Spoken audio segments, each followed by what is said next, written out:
Updates చూస్తే Tirupati SV university SV vedic university పరిధిలో చిరుత సంచారం కలకలం సృష్టించింది. ప్రహరీ గోడను దాటుకుని చిరుత లోపలికి వచ్చింది. దీంతో విద్యార్థులు సిబ్బంది భయాందోళనకు గురయ్యారు.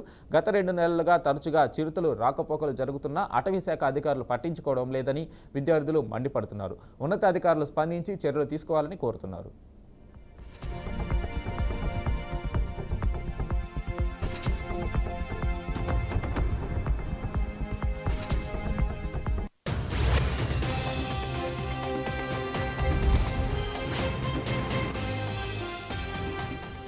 Tirupati SV university SV vedic university పరిధిలో చిరుత సంచారం కలకలం సృష్టించింది. ప్రహరీ గోడను దాటుకుని చిరుత లోపలికి వచ్చింది. దీంతో విద్యార్థులు సిబ్బంది భయాందోళనకు గురయ్యారు. గత 2 నెలలుగా తరచుగా చిరుతలు రాకపోకలు జరుగుతున్నా అటవీ శాఖ అధికారులు పట్టించుకోవడం లేదని విద్యార్థులు మండిపడుతున్నారు. ఉన్నతాధికారులు స్పందించి చర్యలు తీసుకోవాలని కోరుతున్నారు. ఇక దీనిపై పూర్తి సమాచారం మా ప్రతినిధి గోపీనాథ్ అందిస్తారు. గోపీనాథ్, చెప్పండి. గత 2 నెలల నుంచి కూడా ఏదైతే తిరుపతి ఎస్వి యూనివర్సిటీ కావచ్చు, లేదంటే వేదిక్ యూనివర్సిటీ పరిసర ప్రాంతాల్లో పెద్ద ఎత్తున చిరుతలు వస్తున్నాయి. అయితే ఇవాళ అర్ధరాత్రి కూడా మరోసారి చిరుత ప్రహరీ గోడ దూకి వచ్చిన నేపథ్యంలో విద్యార్థులంతా కూడా ఒకసారిగా భయపడడం జరిగింది. వెంటనే సంబంధించినటువంటి ఫారెస్ట్ అధికారులకు వాళ్ళకి సమాచారం ఇవ్వడం జరిగింది. అయితే తరచుగా చిరుతలు వస్తున్నప్పటికీ కూడా శాశ్వత చర్యలు తీసుకోవడం లేదు. అదేవిధంగానే ప్రహరీ గోడకి సంబంధించి ఎత్తు పెంచడం కానీ, లేదంటే శాశ్వత చర్యలు తీసుకోవడం, కంచె ఏర్పాటు చేయడం కానీ ఇవన్నీ చేయకపో కారణంగానే శేషాచలం అటవీ ప్రాంతాల నుంచి కూడా, ఎందుకంటే జూ పార్క్ రూట్ లో అనుసంధానంగా ఎస్వి యూనివర్సిటీ వేదిక్ యూనివర్సిటీ ఉంటాయి. ఆ పరిసర ప్రాంతాల్లోనే చిరుతలు ఎక్కువగా ఫారెస్ట్ లో నుంచి కూడా పెద్ద ఎత్తున ఇటు సైడ్ వస్తున్నట్లు కూడా అధికారులు గుర్తించడం జరిగింది. అయితే యూనివర్సిటీ అధికారులు స్పందించి ప్రహరీ గోడ పునర్నిర్మాణం చేసుకోవడం, లేదంటే శాశ్వతంగా కంచెలు ఏర్పాటు చేసుకుంటే తప్ప ఈ చిరుతలు లోపలికి వచ్చే చర్యలు తీసుకోవడం తప్ప ఇబ్బందులు ఉంటాయని కూడా చెప్తున్నారు. అయితే ఇప్పటికే పలుసార్లు బోన్లు ఏర్పాటు చేసినప్పటికీ కూడా లోపలికి వస్తున్నటువంటి చిరుత ఎక్కడా కూడా బోన్ లో కూడా బందీ అవలేదు గతంలో కూడా. అయితే తాజాగా జరిగినటువంటి ఘటనలో కూడా మనం చూడొచ్చు విజువల్స్ అన్ని కూడా. అర్ధరాత్రి 2 గంటల సమయంలో ఒకసారిగా ప్రహరీ గోడ దూకి లోపలికి వచ్చినటువంటి చిరుత దాదాపు 2 గంటల పాటు కూడా అక్కడే ఉండడం జరిగింది. వెంటనే అప్రమత్తమైనటువంటి యూనివర్సిటీకి సంబంధించిన భద్రతా సిబ్బంది, మరోవైపు విద్యార్థులందరూ కూడా అరుపులు కేకలు పెడుతూ కూడా రోడ్లపైకి రావడం జరిగింది. వెంటనే ఫారెస్ట్ అధికారులకు సమాచారం ఇచ్చారు. స్థానిక పోలీసులు కూడా ఘటనా స్థలానికి చేరుకుని చిరుత ఎక్కడ కూడా దాడి చేసే ప్రయత్నం చేయకుండా కూడా విద్యార్థులందరినీ కూడా బయట ప్రాంతాలకు పంపించడం జరిగింది. సో మొత్తం మీద శాశ్వత చర్యలు తీసుకోవాలనేది ప్రధానంగా విద్యార్థుల డిమాండ్. ఇది ఎప్పటి వరకు నెరవేరుతుందో చూడాల్సిన అవసరం అయితే ఉంది. Venkatesh. Right Gopinath, thank you.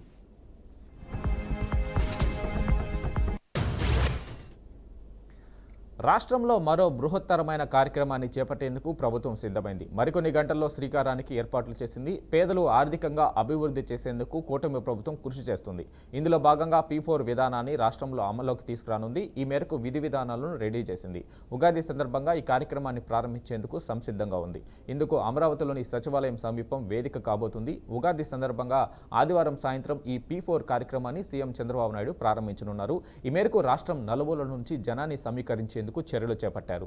ఎండల తీవ్రత దృష్ట్యా ఎలాంటి ఇబ్బందులు కలగకుండా ఏర్పాట్లు చేస్తున్నారు. ఈ బృహత్తరమైన ప్రాజెక్టును ప్రస్తుతం కొన్ని ప్రాంతాల్లో అమలు చేయనున్నారు. ఇక్కడ వర్కౌట్ అయితే రాష్ట్ర వ్యాప్తంగా అమలు చేయనున్నారు.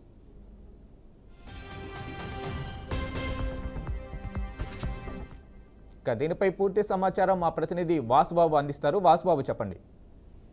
రైట్ వెంకట్, ఈ రోజు P4 విధానం ప్రారంభానికి అమరావతిలో పూర్తి ఏర్పాట్లు అయితే చేశారు. ఈ రోజు మధ్యాహ్నం P4 విధానాన్ని రాష్ట్ర ముఖ్యమంత్రి నారా చంద్రబాబు నాయుడు లాంఛనంగా ప్రారంభించినారు. ఈ నేపథ్యంలోనే దీనికి కావాల్సిన అన్ని ఏర్పాట్లు అయితే చేసేశారు. ఇప్పటికే దీనికి సంబంధించి అటు ప్రైవేటు ప్రజల భాగస్వామ్యంతో సమాజంలోని పేదరిక నిర్మూలన లక్ష్యంగా ఈ కార్యక్రమాన్ని అయితే రూపొందించారు. దీనికి సంబంధించి సమాజంలో ఉన్నత స్థాయిలో ఉన్న 10% మంది, అట్టడుగున ఉన్న 20% మంది పేదలను దత్తత తీసుకొని వారి అండగా నిలిచి పేదరికం నుండి పైకి తీసుకురావాలనే ఆలోచనతో P4 కార్యక్రమానికి శ్రీకారం చుట్టారు. ఇప్పటికే ఈ P4 విధానానికి సంబంధించి ప్రభుత్వం ప్రజల నుంచి సూచనలు, సలహాలు అయితే స్వీకరించడం జరిగింది. ఈ నేపథ్యంలోనే రాష్ట్ర ప్రభుత్వం ప్రతిష్టాత్మకంగా చేపట్టనున్న P4 ప్రారంభోత్సవం కార్యక్రమానికి ఉగాది పర్వదినం, ఈ రోజు ఉగాది పర్వదినం నాడు అమరావతి వేదికగా నిలిచింది. రేపు ఈ రోజు సాయంత్రం 5 గంటల నుండి రాత్రి 7 గంటల వరకు ఈ కార్యక్రమం నిర్వహించినట్లుగా రాష్ట్ర ప్రభుత్వం అయితే చెప్పింది. దూర ప్రాంతాల నుంచి చుట్టూ ఉన్న అమరావతి జిల్లాకి, ఇప్పటికీ చుట్టూ ఉన్న జిల్లాల నుంచి అమరావతికి సుమారు 13,000 మందిని ఈ కార్యక్రమాన్ని తీసుకురావాల్సిన విధంగా రాష్ట్ర ప్రభుత్వం అయితే చర్యలు తీసుకుంది. దానికి కావాల్సిన అన్ని ఏర్పాట్లు అయితే చేసింది. సుదూర ప్రాంత జిల్లాల నుంచి వచ్చే వారి కోసం వారి గమ్యస్థానానికి తిరిగి చేర్చేందుకు వీలుగా అధికార యంత్రాంగాన్ని కూడా చర్యలు అయితే తీసుకుంటుంది. దూర ప్రాంత జిల్లాలకు చెందిన వారు ఎవరైతే ఒక రోజు ముందే రావాల్సి ఉంటుందో వాళ్ళకి సంబంధించినటువంటి వసతి ఏర్పాట్లు కానీ, వాళ్ళకి కావాల్సినటువంటి ఫుడ్ కు సంబంధించినటువంటి అన్ని భోజన సదుపాయాలు కూడా ఇప్పటికే రాష్ట్ర ప్రభుత్వం అయితే చేసింది. వీటికి సంబంధించి ఎవరైతే పర్యవేక్షణ అధికారిగా స్టాంప్స్ డ్యూటీ అయిన రిజిస్ట్రేషన్ స్టాంప్స్ శాఖ అధికారి అయిన హరిహరన్ అయితే ఉన్నతాధికారులకు సంబంధించి పర్యవేక్షించేందుకు రాష్ట్ర స్థాయిలో అయితే రాష్ట్ర ప్రభుత్వం ఏర్పాటు చేసింది. వెంకట్. రైట్ వాస్ బాబు, థ్యాంక్ యూ.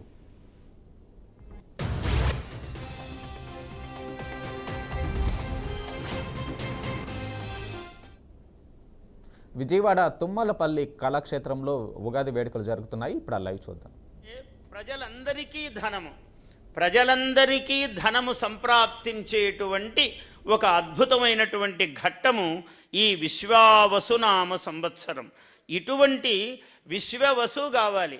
విశ్వావసు ఎందుకయిందయ్యా దీర్ఘము అంటే, మన జ్ఞానులు ఎంత గొప్పవాళ్ళు అంటే, మన భాషలో ప్రతి పదము కూడా ఇది ఇలాగే ఉండాలి, అలాగే ఎందుకు ఉండాలి అంటే, నీకు మానవుడికి ఆనందము ఐశ్వర్యము కలగాలి కాబట్టి. విశ్వస్య వసురాటోహో అని పాణిని మహర్షి సూత్రం చెప్పాడు. అంటే వసు రాట్ అనే శబ్దములు పరమైనప్పుడు విశ్వ అనే శబ్దమునకు విశ్వా అని దీర్ఘం వస్తుందయ్యా అన్నాడు మహర్షి. అందువల్ల విశ్వావసు అయిందది. విశ్వవసు కావలసిన పదం అంటే ఐశ్వర్యము యొక్క దీర్ఘిమ, ఐశ్వర్యము చాలా పొడవుగా అయ్యేటువంటి సంవత్సరము. సరే, ఏమి చెయ్యాలయ్యా ఉగాది నాడు? తత్ర చైత్ర శుక్ల ప్రతిపద ఆది రమాంత ఏవ మాసః ప్రాయేణ దాక్షిణాత్యై ఆద్రియతే అన్నాడు. ఇవన్నీ హేమాద్రి వంటి మహాగ్రంథములలో ఇవన్నీ మనకు వేదములో ఏవి చెప్పారో చెప్పబడిందో అదే శాస్త్రములలో, దర్శనములలో, ఇతిహాసములలో, పురాణములలో, సర్వవాంగ్మయములో, ధర్మశాస్త్రములలో ప్రపంచింపబడింది. అందువల్ల ఏం చెబుతున్నాడు అంటే, తత్ర శుక్ల ప్రతిపదాది రమాంత ఏవ మాసః. రమా అంటే ఐశ్వర్యయుక్తమైన మాసములోని పేరు పెట్టారు. వసంతవల్లోకహితంచరంతః. మహాపురుషులు వసంతము ఋతువు వలె లోకానికి ఎప్పుడూ హితం చేస్తూ ఉంటారు, మేలు చేస్తూ ఉంటారు అన్నారు. అటువంటి వసంత ఋతువు ఈ ఋతువులో చైత్ర వైశాఖ మాసములు రెండూ ఉన్నాయి. చైత్రము ఏమిటంటే మధుశ్చ మాధవశ్చ వాసంతికావృతు అన్నారు వేదములో. మధు అంటే చైత్రము, మాధవ మాసము అంటే వైశాఖము. ఈ రెండు మాసములు వసంత ఋతువు. ఈ మాసములో ఈ మొట్టమొదటి రోజు ఎందుకయ్యా, ఏమిటి విశేషం అంటే, చైత్రే మాసి జగద్ బ్రహ్మ ససర్జ ప్రథమే అహని అన్నాడు. చైత్రమాసములో చైత్ర శుద్ధ ప్రథమ పాడ్యమి అంటాము తెలుగులో. ఈ ప్రథమ నాడు బ్రహ్మదేవుడు ఒకనాడు మొట్టమొదట ఈనాడే శ్రీకారము చుట్టాడట సృష్టికి. అందువల్ల ఈ ప్రథమ అంత గొప్పది. అంటే ఏ పని ప్రారంభించినా మహాద్భుతముగా ముందుకు విజయవంతముగా సాగుతుంది అని ఈ బ్రహ్మదేవుడు చతుర్ముఖుడైన బ్రహ్మ సృష్టికి శ్రీకారము చుట్టిన రోజు కాబట్టి ఈ రోజుకు ఇంత ప్రాధాన్యము. లేవగానే ఏం చెయ్యాలయ్యా ఇవాళ అని అంటే, ఒక అద్భుతమైన అభ్యంగన స్నానం, ప్రతిగృహ ధ్వజారోపణం. చూసారా వేదికంతా మంగళ తోరణములతో ఎంత బాగా అలంకరించారో. ఇక్కడ ముఖ్యమంత్రి గారి మనస్సును బట్టి ఏర్పాట్లన్నీ కూడా ఒక పల్లెటూరు యొక్క వాతావరణము, అంటే మన పల్లె సీమలే, గ్రామములే మన భారతదేశానికి, మన ఆంధ్రదేశానికి మూల కారణములైనవి గ్రామసీమలే. అందువల్ల ఒక చక్కని పల్లెటూరుని అలంకారం చేశారు ఇక్కడ. ఆ పల్లెటూరులో ఓ రచ్చబండ దగ్గర కూర్చుని అందరూ పంచాంగ శ్రవణము వినటం అన్నది ఒక అనూచానమైన గొప్ప ఆచారము. ఈ ఆచారాన్ని ఇవాళ మన క్షేత్రయ్య కళాక్షేత్రములో, తుమ్మలపల్లి వారి కళాక్షేత్రంలో అంతా తీసుకొచ్చారు. ఇవాళ ఇక్కడ మనమంతా కూడా ఒక పెద్ద గ్రామములో కూర్చుని, అమరావతి పక్కన ఒక మంచి కృష్ణానదీ తీరములో కూర్చుని మనం ఇవంతా వింటూ ఉన్నాం. ఇవాళ ప్రతిగృహ ధ్వజారోహణం, ప్రతి ఇంటికి మంగళతోరణములు కట్టాలి అన్నారు. అభ్యంగన స్నానం, తలకు నూనె అంటుకుని, నువ్వుల నూనె అంటుకుని తలస్నానము చెయ్యాలి అన్నారు. నూతన వస్త్రధారణం, నూతన వస్త్రములను ధరించాలి అన్నారు. ఇదంతా ధర్మములో భాగమే. తర్వాత పంచాంగ కీర్తనం, కాలపురుషుని యొక్క స్వరూపం తెలియాలి. కాలమే కదా మనల్ని నడిపేది. అటువంటి కాలస్వరూపుని యొక్క అనుగ్రహము వినటము. అదే సమయములో నింబపత్ర అశనం అన్నారు. ఈ 6 రుచులు, కొత్త మామిడి, అట్లాగే ఇవాళ కొత్త మామిడి అంటే పులుపు, దానిలో వగరు కూడా ఉన్నది. అట్లాగే కొంచెము కొత్త కారము, అలాగే ఉప్పు కారము, కొత్త పూత, వేప పూత, చేదు. అంటే జీవితంలో ఇన్ని ఉంటాయి నాయన, దేనికే వెరవవద్దు, అన్నీ సహించురా, సహనమే గొప్పది, కష్టం వచ్చినప్పుడు అబ్బా అని కుంగిపోవద్దు, మంచి జరిగితే ఆహా అని పొంగిపోవద్దు, రెండిటికీ సమతౌల్యమును పాటించు నాయన అని ఇది సూత్రము చెబుతూ ఉన్నది. కాబట్టి ఉప్పు కారము, చేదు, పులుపు, వగరు ఇన్ని కలిసినటువంటి 6 రుచుల సమ్మేళనముతో భగవత్ ప్రార్థనతో మనము తింటే తిండి భగవంతునికి నివేదనము చేసి మనము స్వీకరిస్తే అది ప్రసాదము. అటువంటి ప్రసాద స్వీకరణముతో ఈరోజు కాలం గడపాలయ్యా.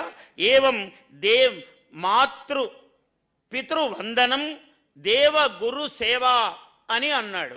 అంటే తల్లిదండ్రులకు నమస్కరించి, అట్లనే అందుకే అద్భుతంగా తల్లికి వందనం అని పెట్టారు. ప్రభుత్వం ఎప్పుడు కూడా ప్రజలకు ఏది మేలు కావాలో, ఏ విధంగా మేలు జరుగుతుందో, ఉత్తమ సంస్కారాలు ప్రజల మనస్సులో ఎలా నాటాలో అది ప్రభుత్వం యొక్క కర్తవ్యము. అది మన ప్రభుత్వం చేస్తున్న పని. కాబట్టి మాతా పితృ దేవ గురు జన సంసేవనం ఏవం వత్సరారంభ క్రియా సర్వ సంపత్ ప్రదాయిని భవతి అన్నాడు. ఇలా ఈ వత్సరారంభ క్రియ సర్వ సంపత్ ప్రదాయిని అవుతూ ఉన్నది అని మనం ఇవాళ ఈ పంచాంగ శ్రవణమును ప్రారంభిస్తూ ఉన్నాం. ఈ ఎంత గొప్పదయ్యా విశ్వావసునామ సంవత్సరం. నేను కవిని కాబట్టి నాకు అవధానిని ఇది కూడా అలవాటే మధ్యలో. అంటే సర్వరంజకముగా మనోనురంజకముగా కేవలము శాస్త్రము శుష్కముగా చెబితే అంత ఇంపుగా ఉండదు. దానిని అందంగా చెప్పటమే మా వంటి వాళ్ళ పని. అందువల్ల ముఖ్యమంత్రి గారు ఒక పని అప్పచెప్పారంటే ఆ పని, ఒక పనిని ఆయనెంత బాగా చేస్తాడు, ఆయన ఎంత కష్టపడతాడు ఒక పని కోసము. ఆయన మనస్సు సర్వస్వము ప్రజలు ప్రజలు ప్రజలు. మనం అదృష్టవంతులమండి. ఆంధ్రప్రదేశ్ ప్రజలందరము చాలా అదృష్టవంతులం. ఇటువంటి ముఖ్యమంత్రి ఎవరికి దొరుకుతాడండి? మనకు దొరికాడు. మన అదృష్టం. నిరంతరము ప్రజలు, రాత్రి పగలు 30 ఏళ్లుగా వారిని నేను చూస్తున్నాను. ఏనాడు వారు నిద్రపోరు, ఒకరిని నిద్రపోనియ్యరు. ఇది ఆయనకున్నటువంటి ఒక సూక్తి, అందరికీ అలవాటైన సూక్తి. ఎందుకు నిద్రపోడు? ఎప్పుడూ పని.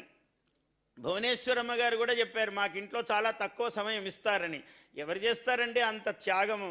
ప్రజల కోసమే సర్వస్వము. అనుక్షణము ఆయనకున్న బుద్ధి, ఆయన ప్రతిభ, ఆయన మేధాశక్తి, ఆయన కాలము సర్వస్వము, నిరంతరము ప్రజలు అని ఆలోచించటం. ఇట్లాంటి ముఖ్యమంత్రి దొరకటం అదృష్టము కదా. మనమంతా పుణ్యాత్ములము కదా, ఆయన్ని తెచ్చుకున్నాము.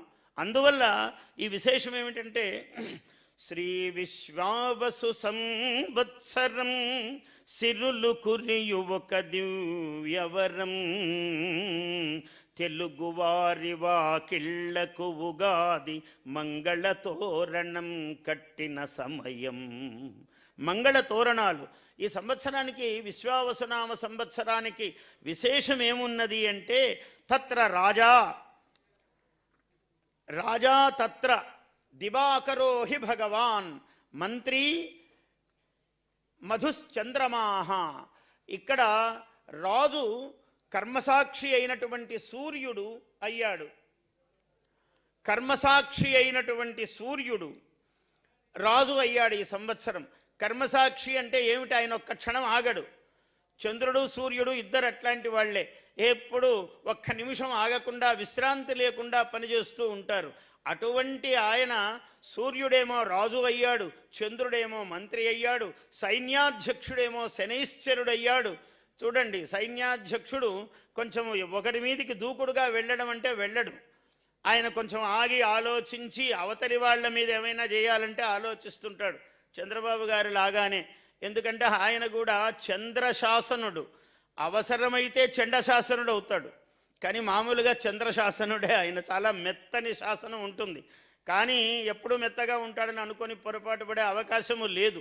చండశాసనుడు ఎప్పుడు కావాలో ఆయనకు తెలుసు. అందువల్ల 2 లక్షణాలు ఉన్నాయి.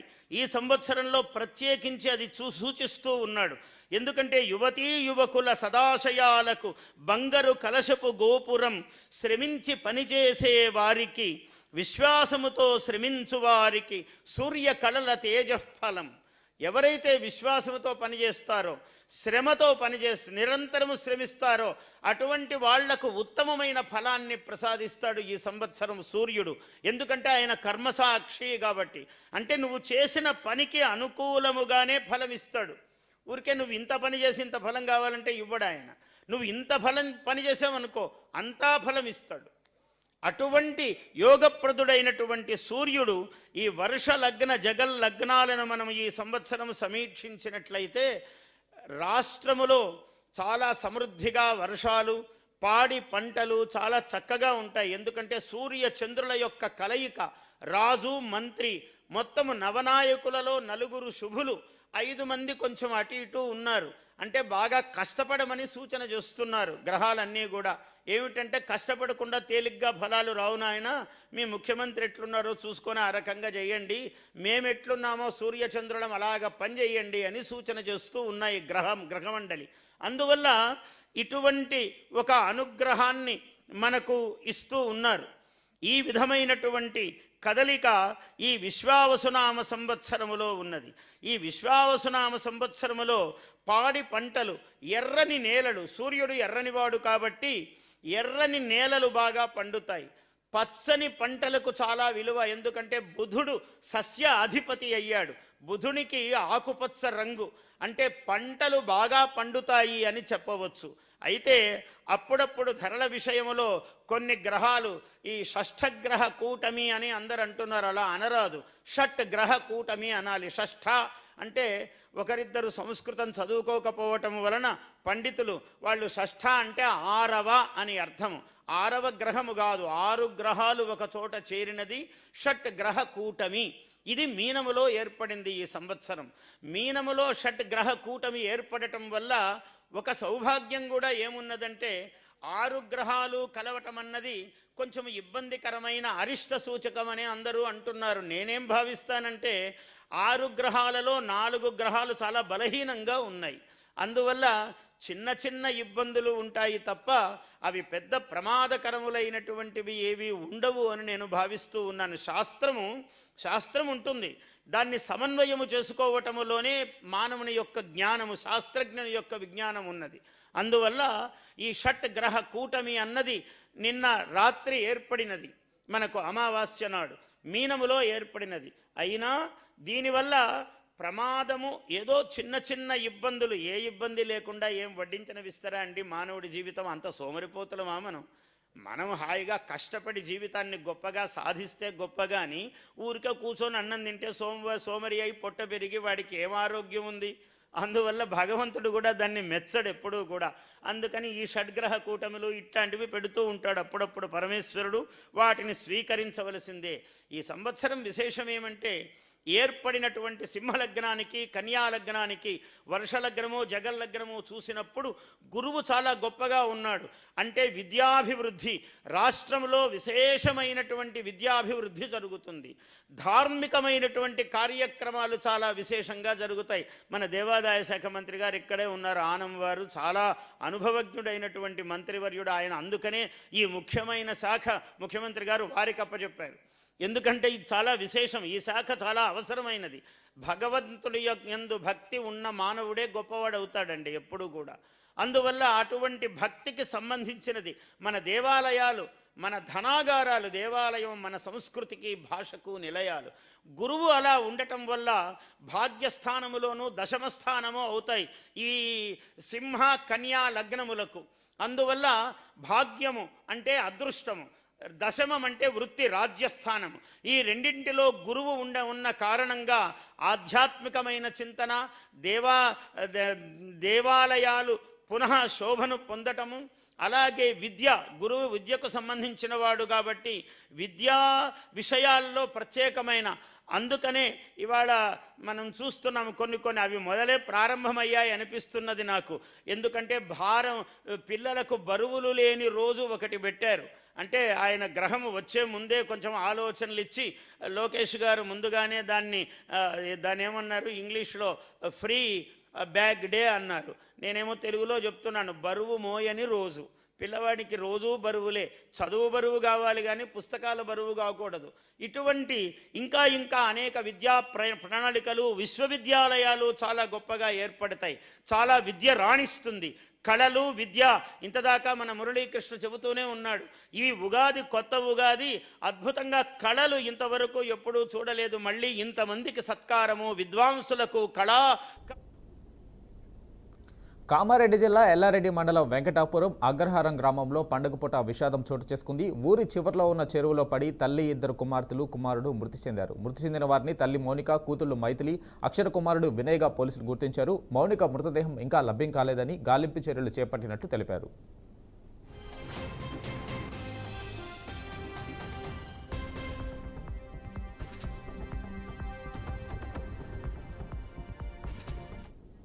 మౌనిక పిల్లలతో కలిసి చెరువు వద్ద బట్టలు ఉతకడానికి వెళ్లగా ప్రమాదవశాత్తు నీటిలో పడిపోయారు. విషయం తెలిసిన వెంటనే గ్రామస్తులు, కుటుంబ సభ్యులు అక్కడికి చేరుకుని సహాయక చర్యలు చేపట్టారు. సమాచారం అందుకున్న పోలీసులు ఘటనా స్థలానికి చేరుకుని విచారణ చేపట్టారు. మౌనిక మృతదేహాన్ని వెలికి తీయడానికి గాలింపు చర్యలు కొనసాగుతున్నాయి. ఈ ఘటనతో పండుగ పూట గ్రామంలో విషాద ఛాయలు అనుకున్నాయి.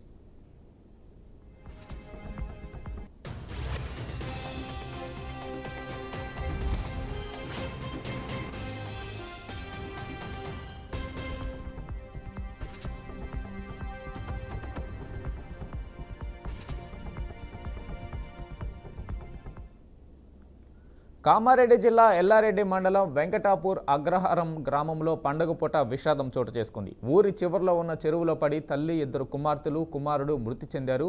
మృతి చెందిన వారిని తల్లి మౌనిక, కూతుళ్లు మైథిలి, అక్షర, కుమారుడు వినయ్గా పోలీసులు గుర్తించారు. మౌనిక మృతదేహం ఇంకా లభ్యం కాలేదని గాలింపు చర్యలు చేపట్టినట్టు తెలిపారు.